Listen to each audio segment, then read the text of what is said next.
types of load balancers inside AWS. Now we are going to speak about the type and the difference between them. As I said, AWS has 4 kinds of load balancers. The first one is called the CLB, or Classic Load Balancer, which is basically a version 1. And basically, the AWS is not recommending to use this. This is an old generation, but this may come in your, if you are planning to go for certifications, it is good to know that these also exist till now. It was basically launched in 2009, CLB. Now it does HTTP, HTTPS, TCP, SSL kind of load balancing. It's not basically an application load balancer, but yeah, it works on those protocols. Now the second is application load balancer, which is the new generation, was launched in 2016. You can just call it as ALB. So now if I say CLB, you just need to know that it's classic load balancer, and ALB is application load balancer. Now this works on the application level, like the HTTP, HTTPS, and the WebSocket. And then the third one is basically the network load balancer. This is again a newer generation. And this works basically on the network level, like on the layer 3 of the TCP/IP model. It can talk to the, a layer on and can understand the IP addresses and all. Now, this can also work on the TCP, TLS, and UDP level. So, from the layer 3 upwards, it can understand every traffic. Now, then again, there is a new offering, which is called the GWLB, Gateway Load Balancer. If it is basically out of scope of this AWS Architect Associate, but yeah, you should know that there is one more load balancer called the GWLB. Again, this does operate like the network load balancer on the network layer. Overall, it is recommended to use the newer generations load balancer as they provide more features. So you would be mostly using ALB and the NLB. Okay? But in the demo, we will be only looking at the ALB. One of the reasons is NLB is not a free service. So if you want to use this, then you will have to pay some amount. But I will show you how to deploy these, and we can just see a demo of the application load balancer, and I can show you the rest of the load balancers. Some load balancers can be set up as internal, private, or external public ELBs.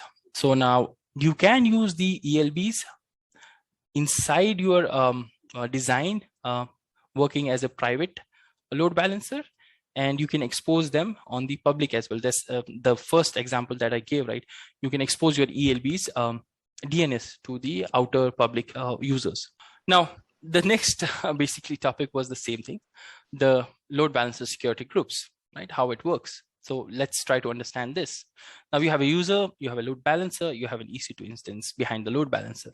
The user basically comes on HTTP and HTTPS from anywhere on the public network. Now what happens? So you can see what type of rules you need on the security group, which is attached to your load balancer, right? You can see I need to allow AT and 443, right? So that is the prerequisite. If I blocked AT on the load balancer, it will be dropped there itself. It will not be coming towards the EC2.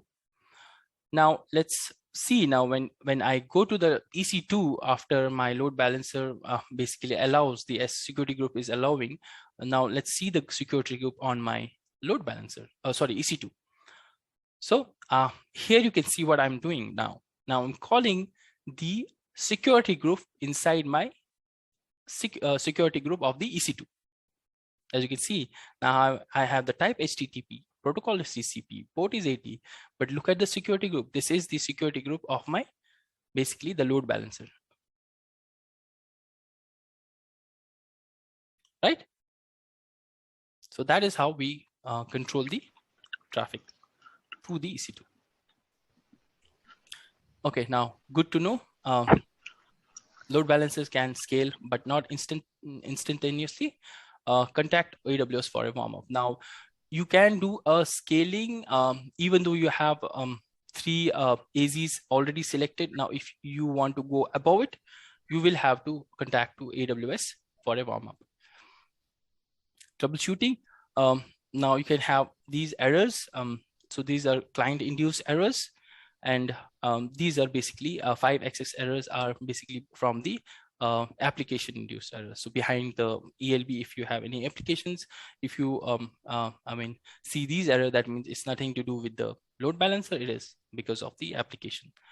And if you find 503 error, means the target or the TG, or you can see the nodes, right? The EC2 instance are not registered, or maybe they are at capacity. If the load balancer can't connect to your application, check your security groups. Obviously, if you don't allow the security groups to access that particular port and application, obviously it will fail. Now you can do monitoring on this as well. ELB access logs will log all access requests, so you can debug per request, which is basically done when we will see the CloudWatch metrics. And this will give you an aggregated statistics like connection count, etc. Now let's talk about the CLB. It supports TCP layer 4, HTTP and HTTPS layer 7. So this doesn't understand layer 3. Health checks are TCP and HTTP based, as you saw. So the health checks done in the classic load balancer are basically TCP or HTTP based. Fixed host name, this is the host name that your CLB will get. Hands-on, we will do the hands-on now for the CLB, but I think we should cover all the load balancers, then I can give you a demo on the load balancer, right? That would be better. Now just to explain to you this, we have a client, then we have the CLB, and we actually configure something called as listener, which actually you can specify what port and what traffic are we expecting on the CLB. And then internally we can configure the EC2 instances. Now, heading to the application load balancer, what it does is it actually works on the application level. Now, you have the freedom to create target groups. Application load balancers will work with target groups, and each target group can have a application in it. So based on the application, your load balancer is going to forward that to the particular target group. So say you have a group which is running a web browser, and then there's another target group which is running some other application, right? So based on the target group, you can use a single load balancer, which is the application load balancer, and actually achieve all this load balancing. While if you use a classic load balancer, this doesn't work with the CLB. So in that case, you should have multiple classic load balancers for different applications in the backend. That is the whole difference between application load balancer and CLB.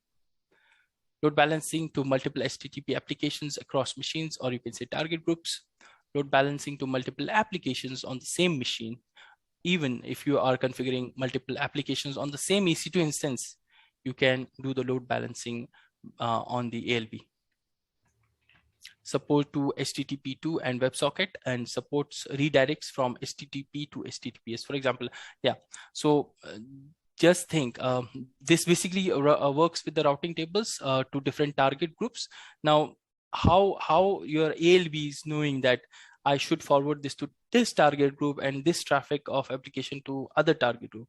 That is basically controlled by the routing tables, which we will see in depth in the VPC part, which is basically the virtual private cloud, and it's all about networking inside AWS. Okay, let's move forward. Now routing is based on path in URL. For example, you can have a target group which basically takes users from example.com/users, and then you have another URL which you can say a routing path which has /post. So these are two different routes. Routing based on hostname and in URL, that is also possible. So you can route traffic to one.example.com, and there is another other.example.com, right? So you understand this whole DNS, the layover, right? The root domain, the second level, the first level domain, the second level domain.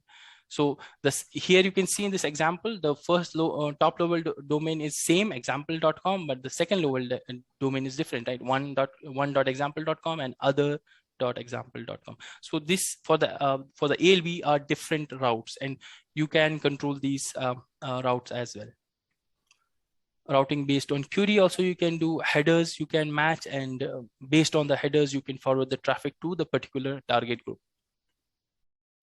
ALB are a great fit for microservices, which I spoke about, the serverless, which are the Amazon ECS container-based application. Whenever you go for container-based application, you just think about ALB.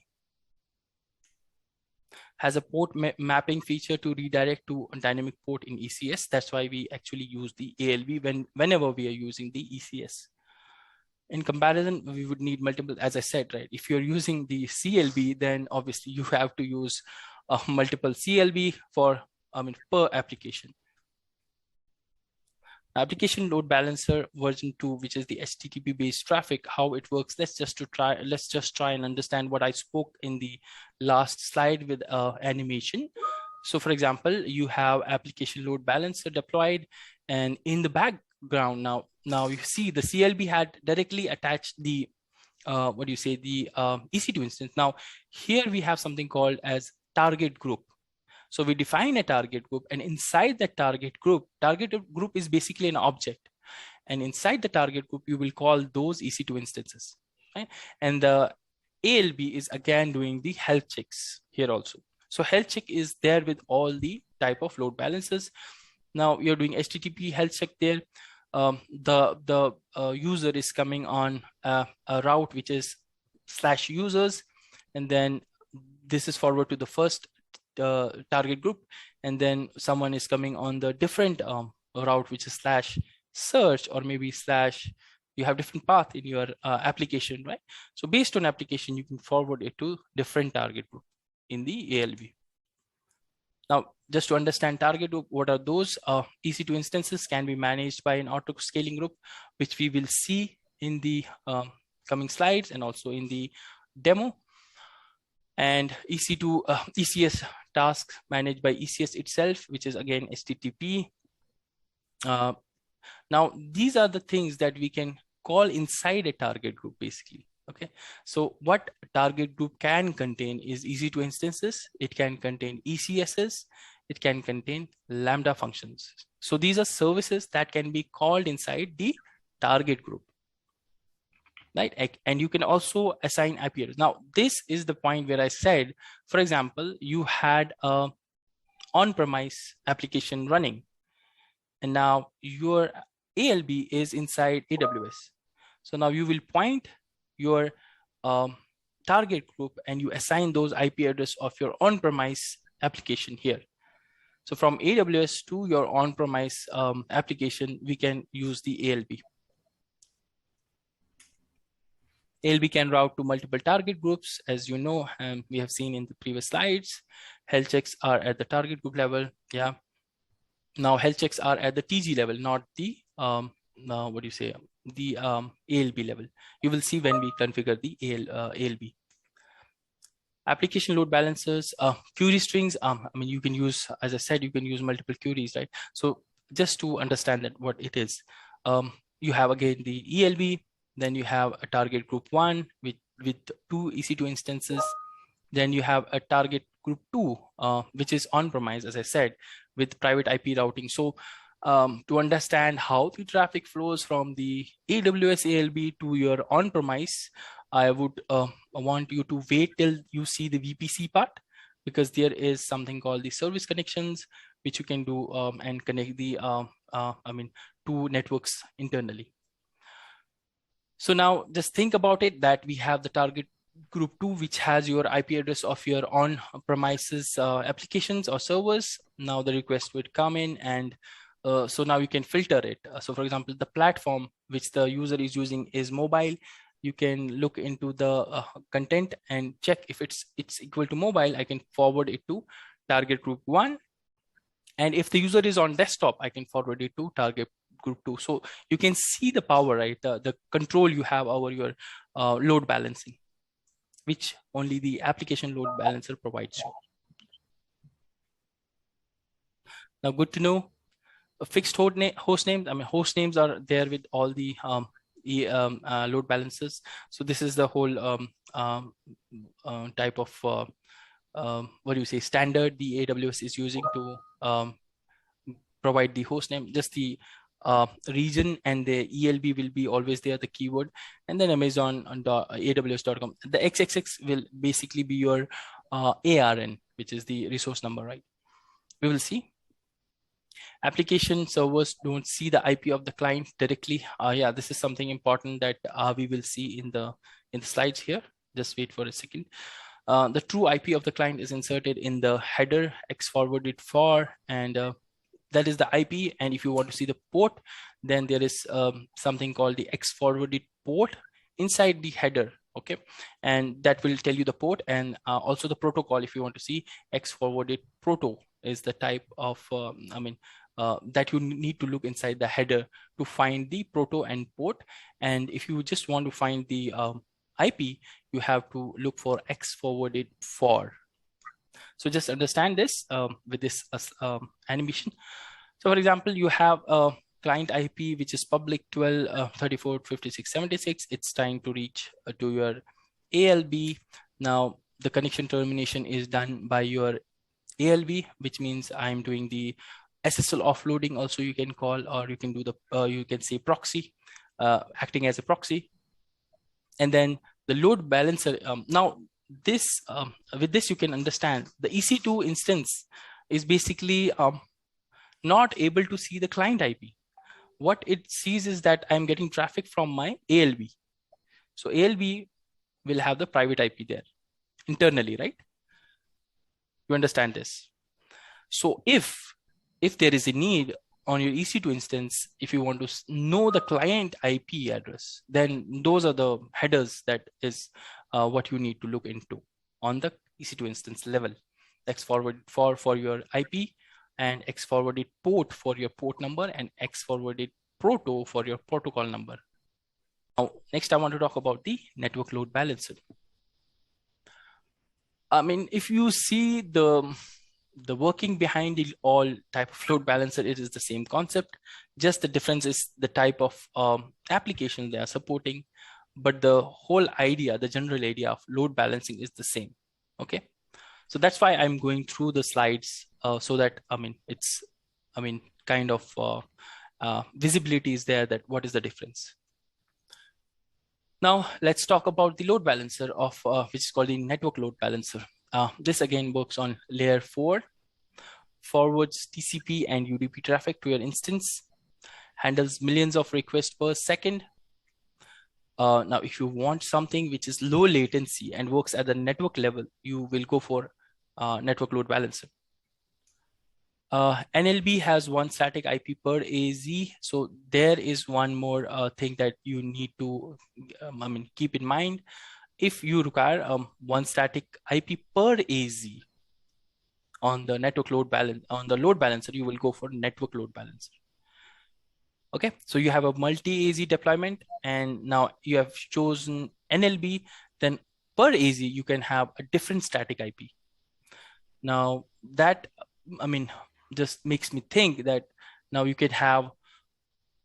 You might have seen, right, that when you do a DNS lookup, instead of getting one IP, you get multiple IPs, obviously, for high availability. So this is how you can achieve it here using a multi-AZ, and on the different multi-AZs, you will go for different IPs. So even if one DNS fails, the other is working. And supports assigning elastic, static IP is basically elastic IP with respect to your AWS. Okay, NLB are used for extreme performance. As I said, if you are looking for low latency, then go for NLB. Not included, as I said, it's not included in the AWS feature. So yeah, whenever you want to use this, you will have to incur some,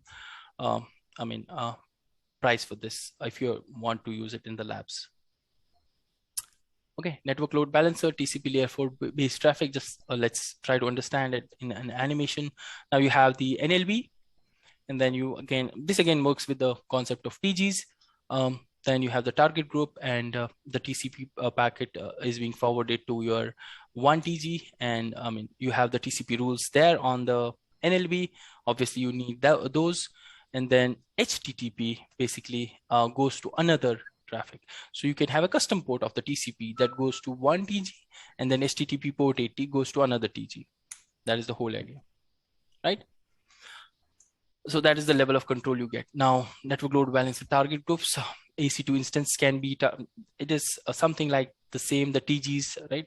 So you can have inside the TGs, you can define the EC2 instance, and you can define the IP, private IP addresses. And also, okay, now inside the network load balancer, you can call again an application load balancer. So this gets more complex now. You can understand again if you just logically think it from design perspective. So that is again a possibility here, right? While as if you are using ECS, now you see you are not supporting ECS or Lambda services inside the network load balancer target group. So whenever, as I said, whenever you see that Lambda and ECS are being used, you fall back to application load balancer instantaneously. So you don't have to think twice. Okay, now I'll just quickly cover the gateway load balancer. Deploy the scale. I mean, gateway load balancer is a new service from the AWS. Now, why you use GLB? Now there is a need, for example, for your organization to use a third-party vendor virtual appliance. So for example, you are using a firewall, a Cisco Firepower, Palo Alto, FortiGate appliance, or something that you want the traffic to be inspected first, and then it should go to your target group, right? So in that case, if that is the, requirement, then obviously before GLB, it was very hard because you had to play around with your VPC. I mean, the basically what you used to do was you would deploy a VM, Palo Alto, and you open up all ports on the Palo Alto. So it's like all traffic is allowed on the SG of the Palo Alto. And then in the inside, I mean, it was very complex. So you had to basically play with the VPC concept, the networking part of it. Now, after the GLB has been launched, it's quite easy now. Now, let's try and understand how it works. So now you have, as I said, it's the examples are the firewalls or IDSS or prevention systems or DPI systems that you want to deploy inside your organization just to have more visibility into the traffic that is actually passing into your environment, right? So how it works, you have a user, which is basically, and then you have the application inside your private network inside AWS. And then you create a TG for that particular third-party application. You create a target group, and inside the target group, you add those virtual appliances. I mean, if you see, look into it, virtual appliances would be again instances, but the AMIs would be from the third-party vendor, right? Again, all those AMIs, or you can say the OS, will run on particular hardware, will run on particular type of EC2 instance based on the type of vendor you use and the type of VM you use, right? Based on the requirement, you will select type of EC2 instances. Now you create that TG, and then you add those third-party security virtual appliances. In my case, say I'm using Palo Alto firewalls inside the target group. Now what happens? Then you deploy the gateway load balancer. Then you play with the routing tables now here, and then the user basically sends the traffic to your gateway load balancer, and the load balancer will first basically send it to your TG. And inside the TG, you have your firewalls, and they can inspect the traffic. And according to the rules inside your firewall, you may drop it traffic, and it will be dropped there, right there. And if the firewall allows it, it will pass back the traffic to your gateway load balancer, and then gateway load balancer is going to pass it back to your application. I hope this is clear, right? You see the, the requirement of gateway load balancer there. Operates at layer 3. So as I said, it works on the network layer. It has the intelligence to understand the IP packets, combines the following function, which are transparent network gateway, single entry exit for all traffic, load balancer distributes traffic to your virtual appliances, and basically uses the protocol on port number 6081. So this is just what you should know for the architect associate level. This may come into your exams, but basically it's not much covered. But yeah, you just need to have an idea of the GWLB.